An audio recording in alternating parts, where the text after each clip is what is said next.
നമസ്കാരം. എന്താടാ പതിവില്ലാതെ? അല്ല, അമ്മാവനെ അമ്മായിയൊക്കെ കണ്ടിട്ട് ഒത്തിരി നാളായല്ലോ. വിശേഷങ്ങളൊന്നും അറിയുന്നില്ല. വിശേഷങ്ങൾ അറിയാച്ചിട്ട് നിനക്ക് വല്ല ബുദ്ധിമുട്ടുണ്ടായോ? അതല്ല, അമ്മായി ഇല്ലേ അമ്മാവ? അവളും പിള്ളേരെ പുലാപ്പറ്റയ്ക്ക് പോയിരിക്കുക. നീ കിടന്ന് ചുറ്റി കളിക്കാതെ കാര്യം എന്താണെന്ന് പറ.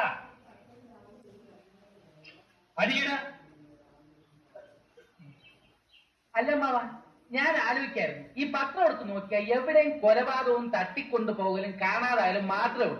നമ്മുടെ നാടിന്റെ ഒരു പോക്കെ. ഇന്നത്തെ പത്രത്തിൽ തന്നെ കണ്ടില്ലേ നമ്മുടെ ഇരങ്ങോട്ട് അയവാച്ചന്റെ കാര്യം. എന്ത് യോഗ്യനായ മനുഷ്യൻ, അയാൾക്ക് പുറപ്പെട്ടു പോകേണ്ട വല്ല കാര്യമുണ്ടോ? അയാളുടെ വീട്ടുകാരുമായിട്ടുള്ള എന്റെ ബന്ധം ഓർക്കുമ്പോ എങ്ങനെയാണ് വിഷമം തോന്നാതിരിക്കുന്നത്?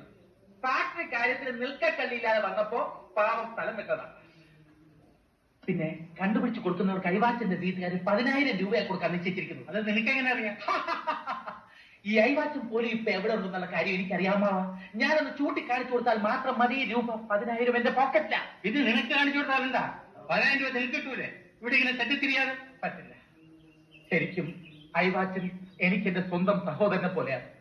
ഞാനുണ്ടില്ലെങ്കിൽ അയവാച്ചൻ ഉണ്ടില്ല, ഞാൻ കരഞ്ഞില്ലെങ്കിൽ അയവാച്ചൻ കരയില്ല. അങ്ങനെ ആത്മബന്ധമുള്ള ഞാൻ തന്നെ ഒരു യൂദാസായി മാറി എന്റെ മനസാക്ഷി കുത്തു അമ്മാവ. അമ്മാവ വല്ലവർക്കും കാട്ടിക്കൊടുത്ത മനസാക്ഷിട്ടാ ഈ അമ്മാവന് സംഭവം മനസ്സിലായില്ല. അമ്മാവ, അയവാച്ചൻ ആര് കാണിച്ചു കൊടുത്താലും അവർക്ക് വീട്ടുകാർ 10,000 രൂപ കൊടുക്കും. എനിക്ക് കാണിച്ചു കൊടുക്കാൻ മനോവിഷമുള്ളതുകൊണ്ട് ഞാൻ അമ്മാവന് കാണിച്ചു. അമ്മാവന് കിട്ടുന്ന 10,000 രൂപ നമ്മൾ 50-50 ആയിട്ട് ഡിവൈഡ് ചെയ്തെടുക്കും. കൊള്ളാമല്ലോ മോനെ. മണി എത്രയായി? 10, 20, 30. 10:45 കവല എന്നൊരു ബസ്സുണ്ട്. എന്റെ മരുമോൻ വേഗം സ്ഥലം വിട്ടേ പോയിക്കോ. ഓ അമ്മാവ, അമ്മായിയോട് പ്രത്യേകം പറഞ്ഞേക്കാം. നിന്നെ ഈ പഠിക്കാതെ കേട്ടത്